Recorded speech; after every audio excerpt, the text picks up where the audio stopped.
In the mafia, only the most violent or the most cunning rise to the top. But nothing is more dangerous than a mobster who is both.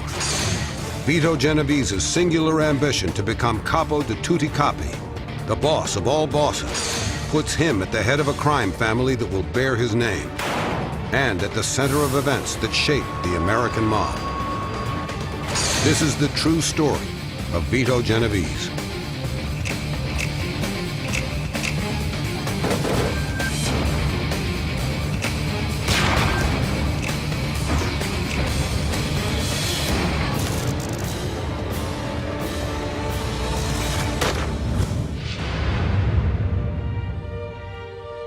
Vito Genovese comes to New York from Naples when he is 15 years old.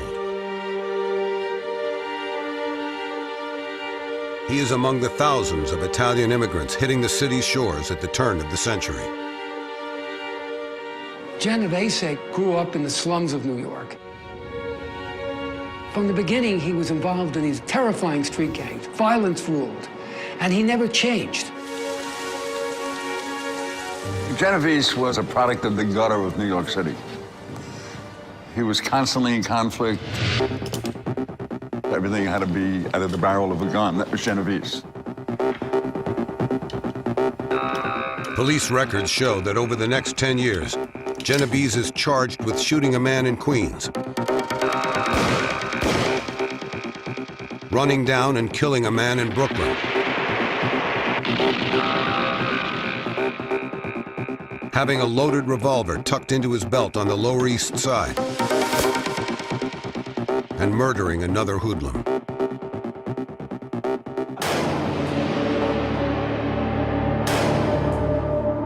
Vito Genovese, I'll give you a great example of what he did. He fell in love with a woman named Anna, who was married to someone else. Genovese and his thugs threw her husband off a roof so he could marry her, and he married her.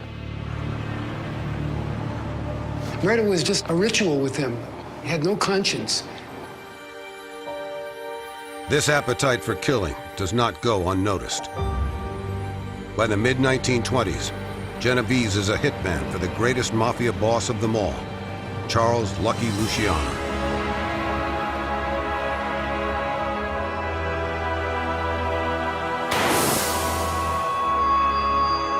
Vito Genovese rose to the top by intimidation, and the guy who allowed him to do that was Lucky Luciano.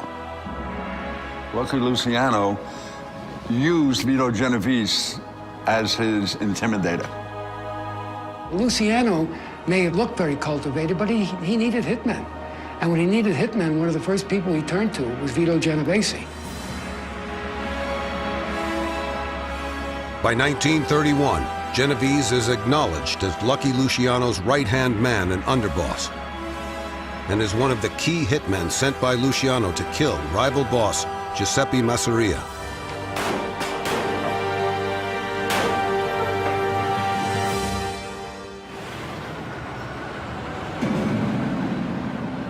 His reputation for violence garners him the nickname Don Vito, the Great Vito.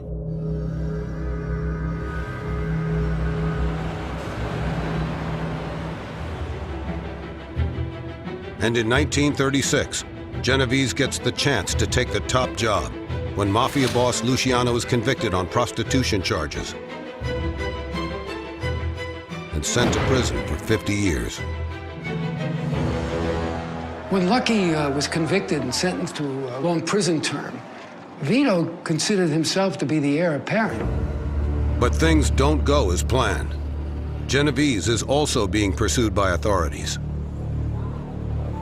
Vito Genovese had been involved in a murder in the early 1930s and somehow had managed to beat the rap. The victim was one of Genovese's gangsters who demanded too big a share of a crooked card game.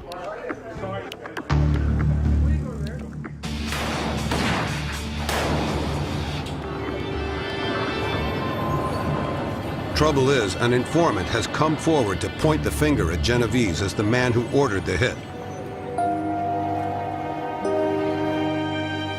So So just as he's about to take control of the Luciano family, Genovese is forced to flee to Italy to escape the murder charge and the electric chair. With Genovese now out of the picture, Luciano sends word from his prison cell for Frank Costello to step in as boss. Frank Costello, like Genovese, is born in Italy. In 1900, at the age of 4, he arrives in East Harlem with his parents. His father runs a grocery store, and Costello despises his humbleness. He loathes the way his father is willing to settle for a life of poverty.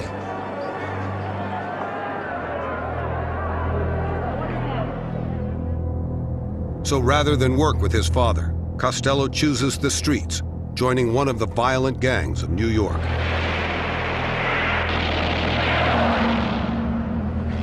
In 1915, Costello is arrested and sentenced to a year in jail for carrying a gun.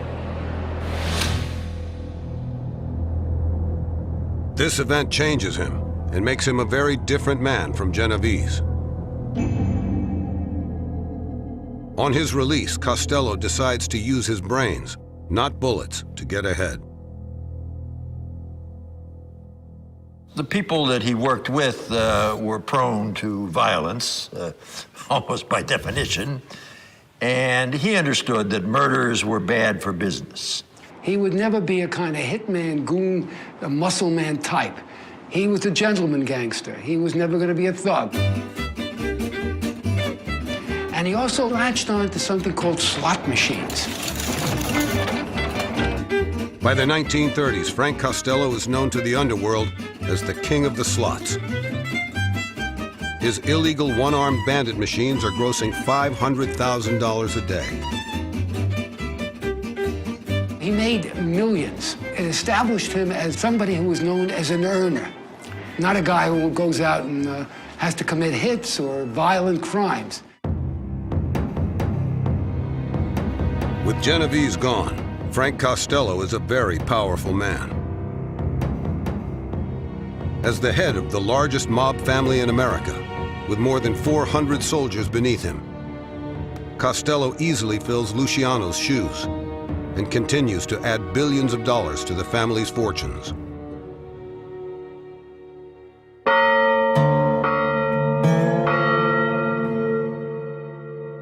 Far away in Italy, Genovese is just trying to make his way.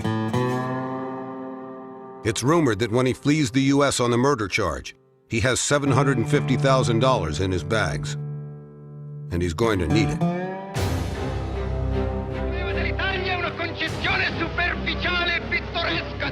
Benito Mussolini, the head of the National Fascist Party in Italy, is fiercely against the Sicilian mafia. And this forces Genovese to prove he can be as cunning as he is violent. Genovese cottoned up to Benito Mussolini by providing money, providing donations to fascist buildings, and he even managed to pull off a hit for Mussolini in New York. There was a newspaper which had been a persistent critic of Mussolini. He went to Don Vito Genovese, who got word to his killers in New York, and they murdered the editor. As a reward for Genovese's donations and services, Mussolini gives him an Italian knighthood. But of course, Mussolini was known for shooting mafiosos, and so he could never really relax.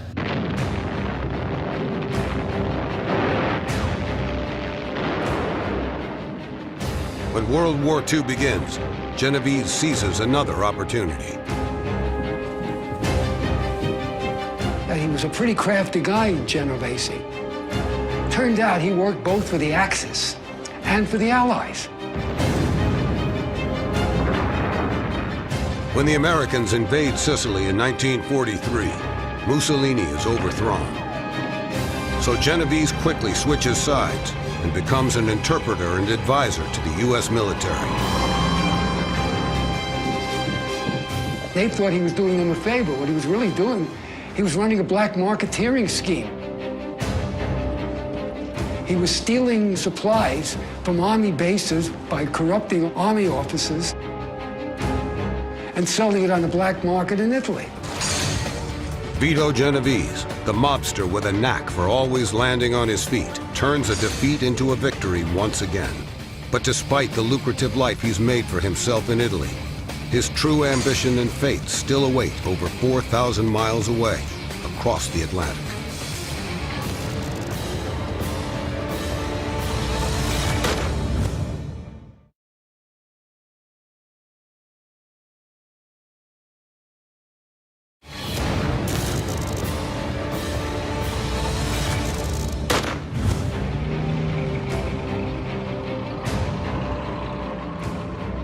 Six years after fleeing the United States to avoid arrest, mobster Vito Genovese has made a life for himself in Italy, serving National Fascist Party leader Benito Mussolini. And in a cunning act of self-preservation, when the war turns in Allied forces' favor, Genovese switches sides and offers his services to the U.S. Army. Despite all of his assistance in Italy, Genovese is still a wanted man in New York City. The police still have their witness, implicating him in an unsolved murder. His name is Peter Latempa, and he claims he was present when Genovese planned the murder. In August 1944, American authorities catch up with Genovese in Naples and bring him back to New York to face the murder charge. But he has no intention of taking the rap. In January 1945, while being held in protective custody, Latempa complains that he is suffering from a gallstone problem. He is given painkillers by his guards.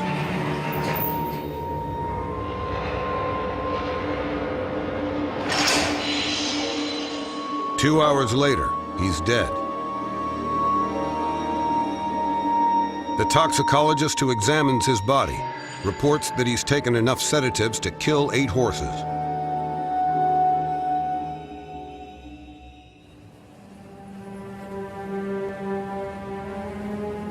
With Latempa out of the way, there is no case against Genovese.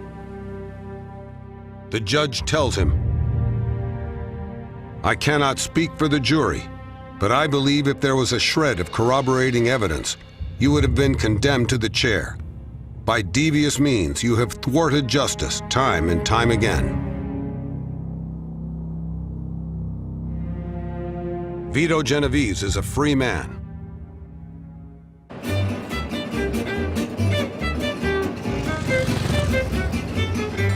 Back on the streets, but not the boss. The man still in charge? His old rival, Frank Costello, and he's thriving. Frank Costello fashioned himself as a non-gangster. He fashioned himself as a businessman, sometimes bordering on aristocracy. He mixes with politicians, congressmen, journalists, authors, judges, cops, and city councilors. With his connections, Costello develops a reputation as the boss who bridges the legitimate world and the mob. Genovese can only watch from the sidelines as Costello becomes a real New York player. Genovese was intimidated by Costello's intelligence. He knew that Costello could get with words what he could only get out of a gun, and he was jealous of that. Potential mayoral candidates in the Democratic Party went to see him hat in hand, asking for his blessing. When the mafia gets control of your political and judicial system, when they're deciding what bills are passed, they're deciding how justice is meted out, then you're in danger. Frank Costello, even though he dressed well, looked civilized, looked cultivated, was one of the most dangerous mafiosi in American history. Costello becomes known as the Prime Minister. That title was given to him by the media. They made Frank Costello the American Winston Churchill in the underworld. That doesn't mean he was boss of bosses. There was no such position. But as a prime minister is in most countries, he was the first among equals, and sometimes a little more equal than they were. But Vito Genovese realizes that the Prime Minister is making a big mistake. Costello prefers to deal only with the big guys, while ignoring the little guys. Frank Costello neglected the troops. Frank Costello only concerned himself with the capos. And the capos is Italian for captain. Members of crews that had been loyal complained. They had been neglected, that Costello didn't favor them. Genovese seized this resentment as an opportunity to undermine Costello's leadership. The soldiers, the button men in the family knew that Vito Genovese was the real deal, whereas Costello was a person who was a little out of touch. Vito Genovese never lost sight of the fact that he was a criminal, and Frank Costello lost sight of that fact. Frank Costello started to believe his own imagery, his own myth. Everybody knew that Genovese wanted Frank's job, but he couldn't take the job. The other bosses wouldn't have allowed that as long as Frank was riding high. Frank had the connections. Genovese did not have the connections. So what he does is he begins to make sure he's strong, that his rackets are beginning to produce money. So he has both money, and he has soldiers, and he has hitmen, in case there's a real showdown. Then Genovese sits and waits for Costello to make one wrong move. And it doesn't take long.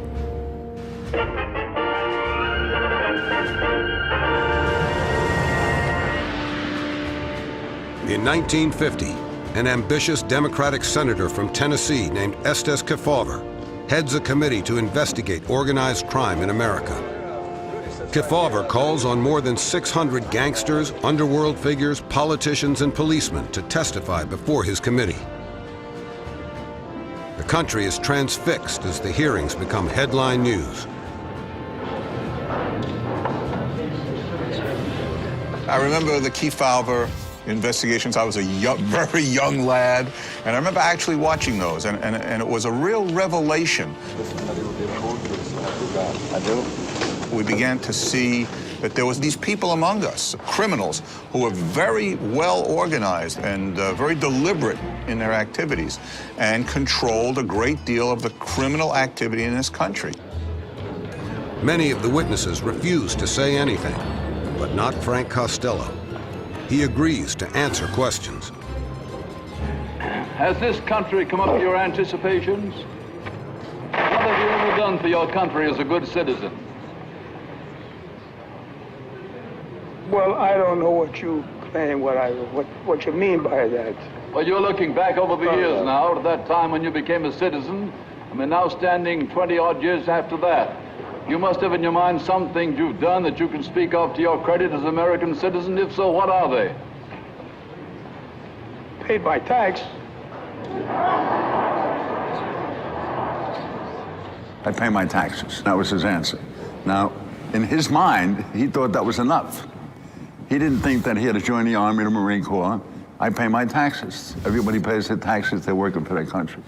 But he was the original superstar made by television. Feeling ridiculed and humiliated, Costello finally refuses to answer any further questions and produces a note from his doctor. A certificate of a doctor who examined Mr. Costello this morning. All right. I'm in no condition to testify from here in until I'm well enough. You refuse to testify further? Absolutely. When I testify, I want to testify truthfully. And I can't, my mind don't function. Costello's reputation is publicly destroyed by the exposure, and he leaves the Kefauver Committee hearings as the Justice Department's #1 target. Once he failed at Kefauver, everybody went after him. He was indicted for tax evasion. He was convicted. He was indicted for lying to Congress. When you are the prime minister, the man who can work the miracles, and all of a sudden you fall off your horse and fall on your face, You are not prime minister anymore. Frank Costello paid the price of television. By him appearing in front of the Key Falford Committee hearing and it being televised, that was the beginning of the end of Frank Costello. In fact, that was the beginning of the end of the mob. It took many, many years, and Frank Costello was the beginning of it because it brought the attention of the general public to what the mob was actually doing.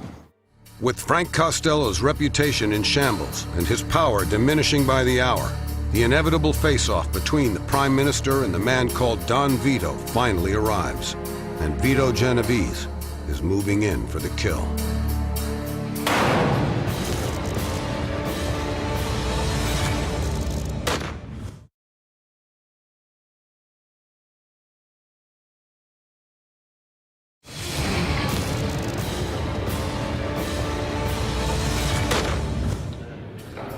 After mob boss Frank Costello falls on his face in a televised Senate investigations hearing, rival Vito Genovese moves in for the kill. And he starts by embarking on a murder spree, determined to gain control of the largest mafia family in America. One of the things he does, he starts bumping off, killing Costello's hitmen. First on his list is one of Costello's top hitmen, Willie Moore Moretti. Moretti grew up with Costello in East Harlem and is a feared New Jersey racketeer with his own army of 60 soldiers. He's among Costello's strongest supporters. This planned execution isn't just business. It's highly personal. When Moretti is promoted to Costello's underboss, his second in command, Genovese is bumped down to just the captain of his old crew.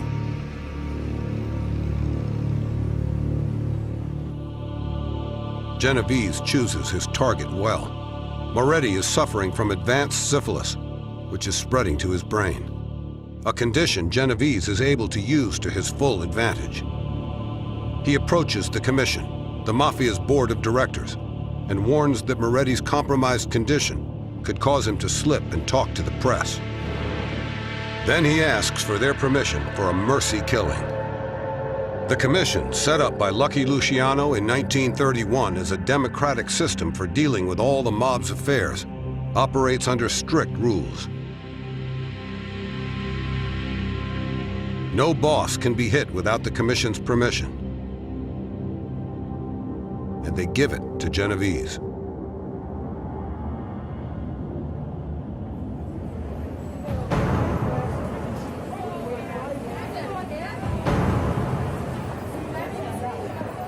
The hit takes place on an October morning in 1951, as ordinary New Yorkers go about their business.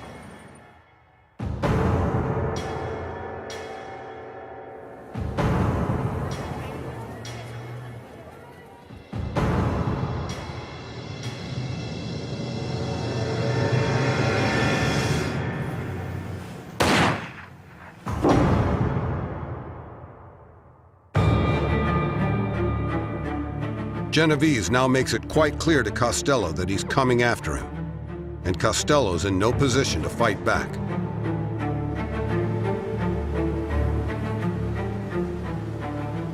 He's locked in continual combat with the U.S. authorities over charges of contempt of court and failure to pay his taxes.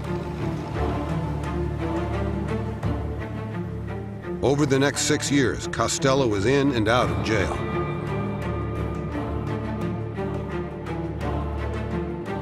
When he gets out on bail in March 1957, Genovese is ready to deal the final blow.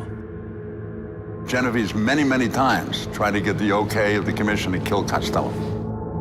The commission never does give him permission, but Genovese has grown tired of waiting and decides to take out Costello anyway. He knows he'll only have one shot, so he studies Costello's routines. He discovers that the 66-year-old Costello chooses cabs or walks to his various meetings around the city, and he travels without bodyguards, making him a very easy target.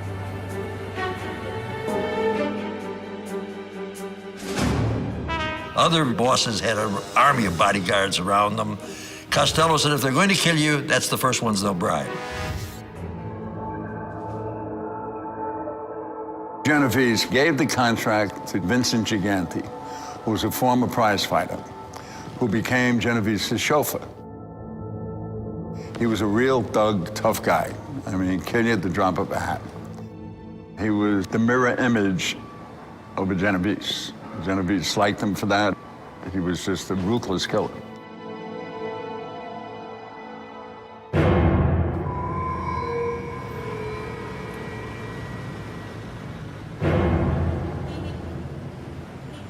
On May 2nd, 1957, Frank Costello enjoys dinner out with some friends in an East Side restaurant. Following dinner, he grabs a cab to return to his apartment. Now, Costello lived in a very upscale apartment that overlooks Central Park. It was known as the Majestic Apartments. And Costello was so sure of himself, even though he knew Genovese was around.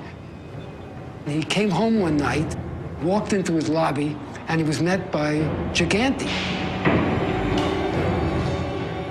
Gigante raises his gun and yells, "This is for you, Frank."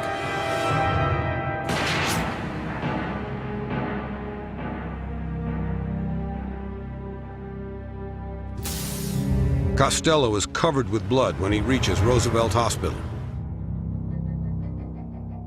The bullet has only nicked his skull.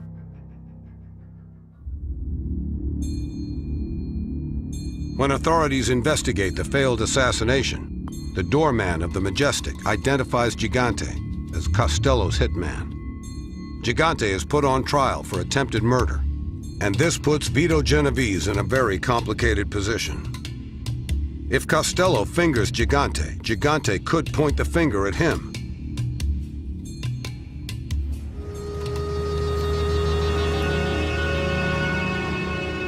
But at the trial, Costello observes the mafia rule of omerta, the code of silence, and tells the jury that he doesn't recognize Gigante.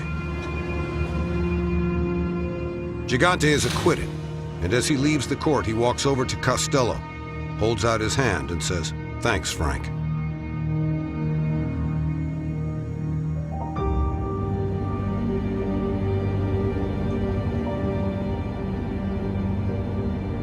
Genovese may have dodged a bullet, but he knows what is coming next. So he takes a meeting with the man known as the head executioner of Murder Incorporated, Albert Anastasia. Guns, ice picks, and strangulation are his stock in trade. He was a tough, ruthless man, not at all like Costello, who was his good friend. If there had been a move against Costello with Anastasia still alive, there would have been a counterattack by Anastasia.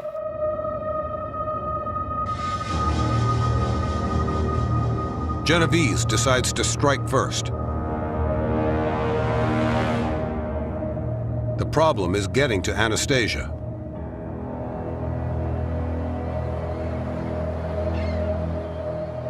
He lives in a New Jersey mansion guarded by dogs and barbed wire fences, and always travels with bodyguards. Genovese needs someone on the inside.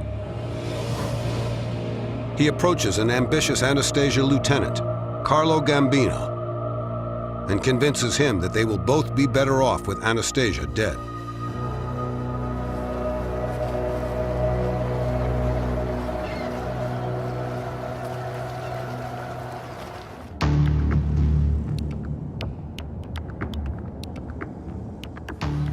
On October 25, 1957, Albert Anastasia walks into a barber shop in Midtown Manhattan.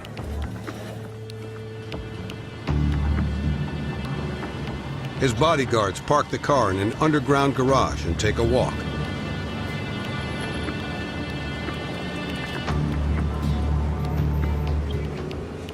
Anastasia closes his eyes and relaxes into the barber's chair. Two men in suits with scarves covering their lower faces walk up behind him.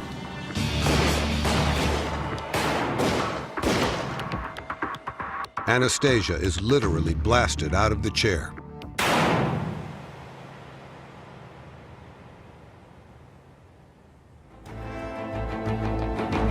With Costello's only line of defense eliminated, Genovese springs into action.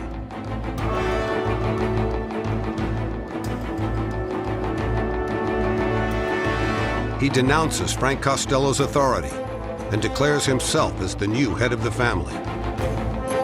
Costello knew what it meant. His time was over. His reign was complete. That if he didn't surrender or abdicate, he was going to be assassinated. Genovese strips Costello of all his gambling assets and interests in Las Vegas, Florida, the Caribbean, and New York. He allows Costello to live on the condition that he gets out and is never involved with the rackets again.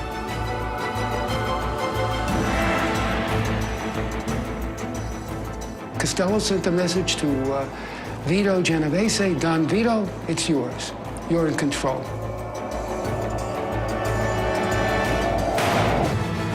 Genovese has done it. He's now the boss of the largest mafia family in New York. But he's also in deep trouble.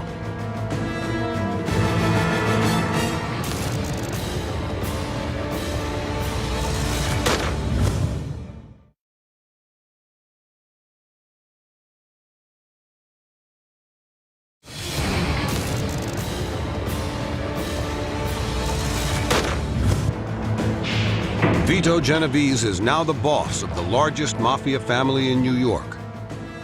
But blinded by a ruthless ambition to get there, he orders hits on mafia leaders without the okay from their governing body, the Commission. And this is not the only concern that some Commission members find uncomfortable. Genovese is moving big time into drug dealing. Genovese always thought that narcotics was a good deal for the mob. Within the Luciano family, he was in charge of drug trafficking. Congress has recently passed tough new drug laws, and many mafia bosses are worried about the consequences. Drugs brought heat. And what I mean by heat is that if you dealt drugs and you got bagged and you're facing a lot of time in jail, you're gonna roll, you're gonna become a rat. Well, you could get up to 30 years in prison. They felt that if they kept their hand out of the drugs, they would be able to avoid that. The mafia heads around the country fear Genovese is a loose cannon who doesn't play by the rules. And his drug trafficking operations could bring the FBI down on them. To save his skin, Genovese requests a meeting of the Commission to explain his recent actions in New York. The Commission was not supposed to call another national convention, which would be held every 5 years for 4 more years. But Genovese insisted that the bosses from all the other families and the New York families had to assemble because of these important developments in New York, and he wanted it known that he was the boss of a family. So they picked the same place they had met the previous year. There had been a national convention in a small town in upstate New York known as Appalachian.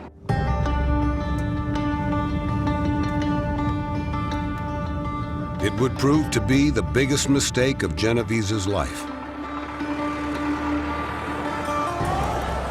In November 1957, more than 60 senior mafia bosses with their advisors and bodyguards traveled from Cuba, Italy, and from all over the United States to a hilltop estate in a small, sleepy hamlet called Appalachian, 180 miles northwest of New York City and far from the prying eyes and surveillance of the city's cops.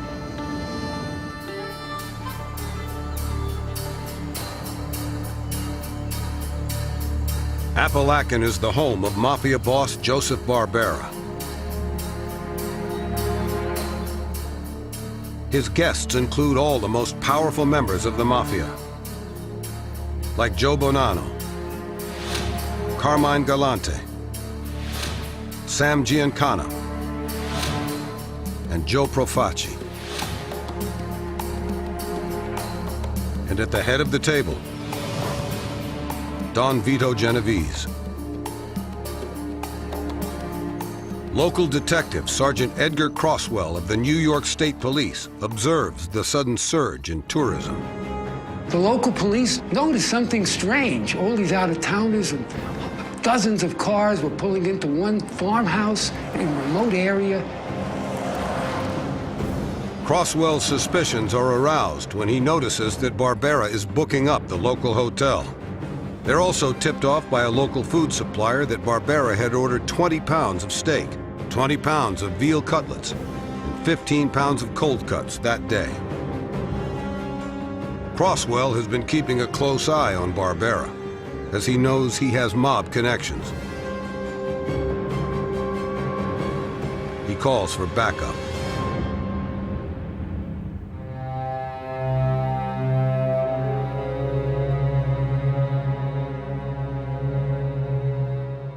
Well, we get the call, send as many people as you can to Appalachian. We have a thing going on. Crosswell orders his troopers to surround the house. When the police raid the meeting, panic ensues.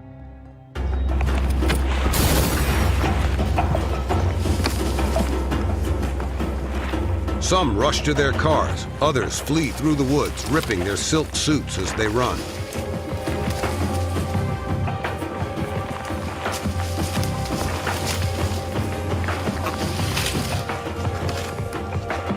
Crosswell sends his troopers in after them.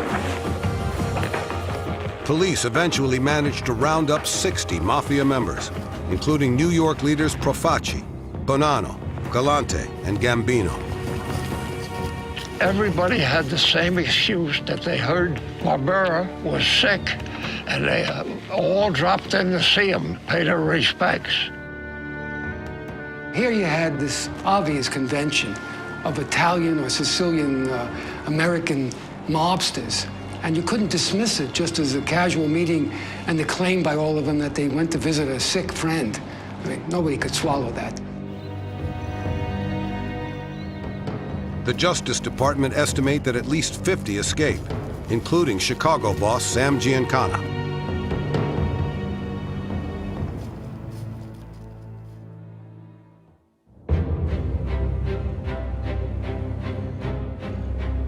Appalachian is the largest mafia meeting ever raided by authorities, and the last meeting of that size the mob ever holds again. Genovese's triumphant announcement to the commission that he is the new boss of the Luciano crime family has failed. But he succeeds in exposing them all to the authorities.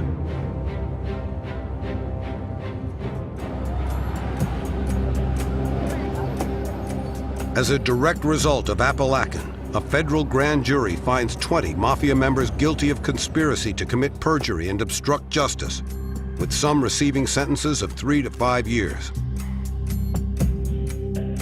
However, all of the rulings are overturned by the United States Court of Appeals on the basis of insufficient evidence. But the damage has been done.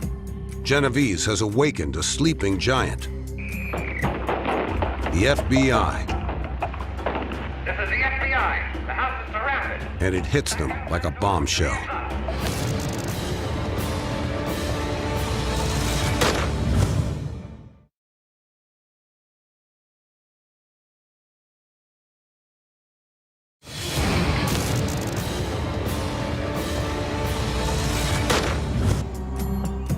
On November 14th, 1957, Vito Genovese brings the spotlight's glare on organized crime when his summit meeting of mafia families runs afoul, and the who's who of the mafia are rounded up.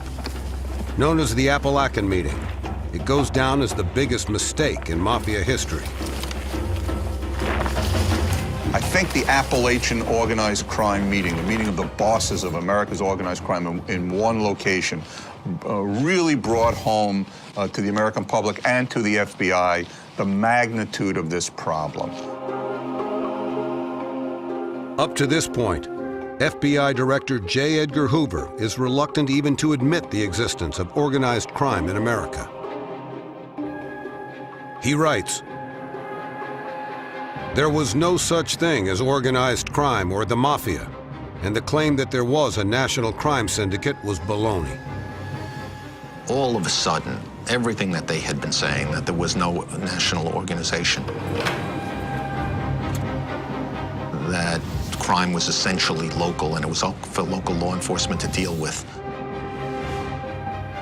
became obviously incorrect. They were so brazen, they were so bold and so powerful that they would actually have a meeting, much as any large, legitimate American corporation would meet to decide internal issues, if you will, of their organization, their direction, what they wanted to do in the way of a legitimate company would do. This really imprinted itself on the American public and certainly on the FBI. That was it for the FBI. I mean, if there was a moment where it was absolutely patently clear that they had a role to do that they had not been performing, that was it.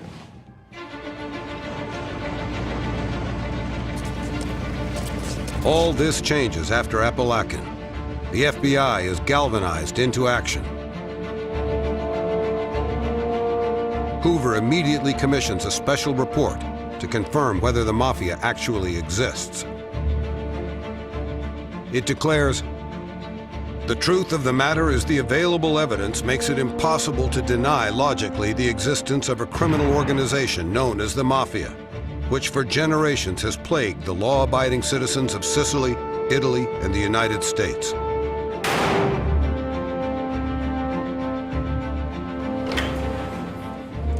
After the Appalachian meeting, the intelligence gathering about organized crime became very much institutionalized inside the FBI.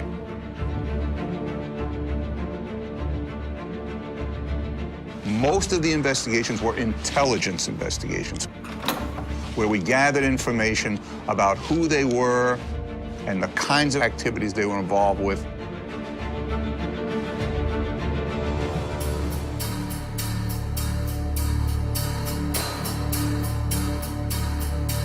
As a direct result of the Apalachin raid, the Federal Bureau of Narcotics is instructed to target Vito Genovese in their fight against drugs.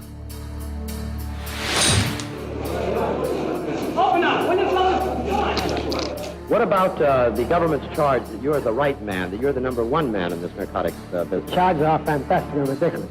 You think That's what they are. And have you ever known anyone in the narcotics racket? Have you known I anyone? never did.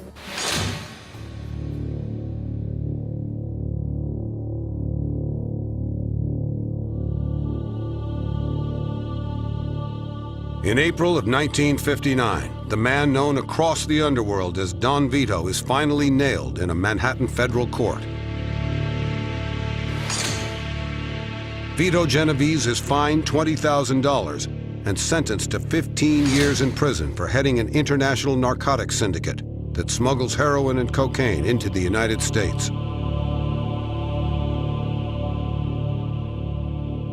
Never underestimate the menace that Vito Genovese left with even with his departure. It was he who was so instrumental, one of the key players in bringing in the scourge of heroin narcotics into America. Without him, it might never have occurred. He opened up these opportunities that the mafia would use widespread distribution into the inner cities of America, the biggest cities, New York, Chicago.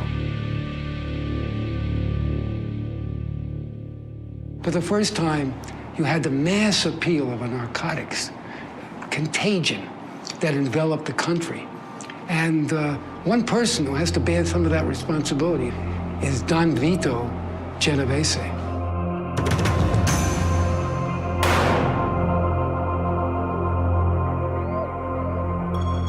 Vito Genovese continues to rule his organization unchallenged from his prison cell until he dies of a heart attack in February of 1969. He leaves behind a powerful crime family that bears his name to this day. The Vito Genovese family continues to make millions from its criminal activities, but he leaves another, more damaging legacy to the mob. Genovese's actions exposed the mafia to the FBI and heralded the first crackdown on organized crime in America.